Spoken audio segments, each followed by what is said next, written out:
அதனுடைய 15வது வசனத்தினுடைய கடைசி பகுதி, உன்னை அதிசயங்களை காண பண்ணுவேன்.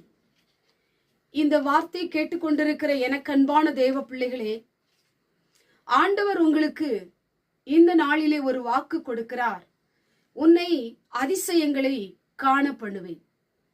நீங்கள் அதிசயங்களை பார்க்க போகிறீர்கள். உங்களுக்கு அதிசயம் நடக்க போகிறது. ஆண்டவர் உங்களுக்கு அதிசயம் செய்ய போகிறார்.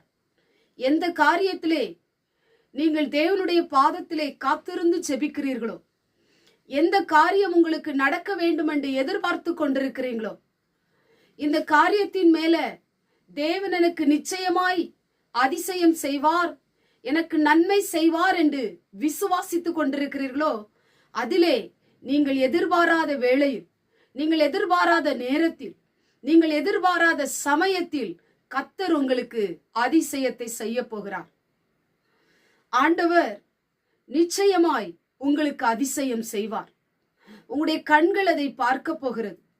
நீங்கள் அழுது ஜெபித்துக் கொண்டிருக்கலாம், போராடி கொண்டிருக்கலாம், தேவனுடைய பாதத்திலே புலம்பிக் கொண்டிருக்கலாம், தேவனை விசுவாசித்து தேவனுடைய வார்த்தையை நம்பி தேவனுடைய பாதத்திலே நீங்கள் கண்ணீர் வடித்து கதறி ஜெபித்துக் கொண்டிருக்கலாம்.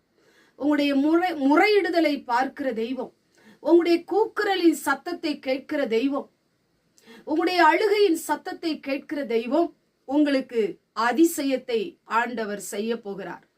மனுஷன் செய்யக்கூடாததை தெய்வம் உங்களுக்கு செய்ய போகிறது. கிரகிக்க முடியாத எதிர்பாராத உங்க வாழ்க்கையிலே ஆண்டவர் இந்த நாளிலும் கூட உங்களுக்கு அவர் அதிசயத்தை செய்ய போகிறார். நீங்கள் ஆண்டவரை நம்பி இருக்கிறீர்களா? ஆண்டவருக்கு பிரியமுள்ள ஒரு வாழ்க்கை வாழ்ந்து கொண்டிருக்கிறீங்களா? உங்க வாழ்க்கை பரிசுத்தமா இருக்கிறதா? வேதத்தின்படி நீங்கள் நடக்கிறீர்களா?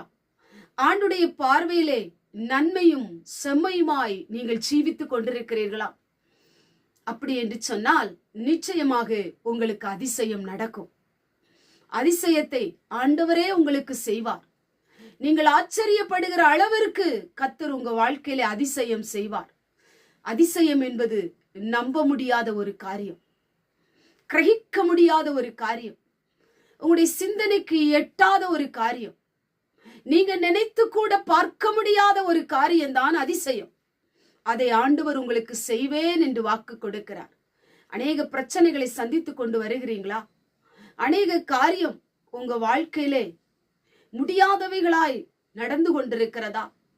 என் வாழ்க்கையில ஏன் இது நடக்கவில்லை, ஏன் எனக்கு இது சம்பவிக்கவில்லை என்று சொல்லி அழுது கொண்டிருக்கிறீங்களா? எதை குறித்தும் கலங்காதீங்க. அதிசயம் செய்கிறவர் உங்க அருகில இருக்கிறார். அவர் நிச்சயம் உங்களுக்கு அதிசயம் செய்வார்.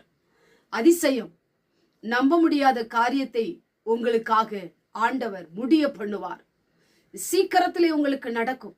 ஆண்டவரை பற்றி பிடிக்கும் பொழுது, அவரையே சார்ந்திருக்கும் பொழுது, இந்த வசனத்தின்படி நீங்க எந்தெந்த காரியத்திற்கெல்லாம் செபித்துக் கொண்டிருக்கிறீங்களோ அதிலே கர்த்தர் அதிசயத்தை விளங்க பண்ணுவார். கண்களை மூடி ஜெபம் பண்ணுவோம். எங்கள் பரிசுத்தமுள்ள நல்ல பிதாவே, கேட்டதான வசனத்தின் மூலமாய் அதிசயம் காண பண்ணுவேன் என்று சொன்ன ஆண்டவர், இந்த வார்த்தை கேட்டுக்கொண்டிருக்கிற நம்முடைய பிள்ளைகளுக்கு நம்ப முடியாத அதிசயத்தை ஆண்டவர் வாய்க்க பண்ணும்படியா செபிக்கிறோம், காண பண்ணும்படியா செபிக்கிறோம், நடத்தி காட்டும்படியா செபிக்கிறேன். ஆண்டவருடைய பிள்ளைகளுக்காக எதையும் செய்கிற தெய்வம் ஆண்டவருடைய பிள்ளைகளுக்கு அதிசயத்தை காண பண்ணும். இயேசுவின் மூலம் செபிக்கிறோம் பிதாவே, ஆமென்.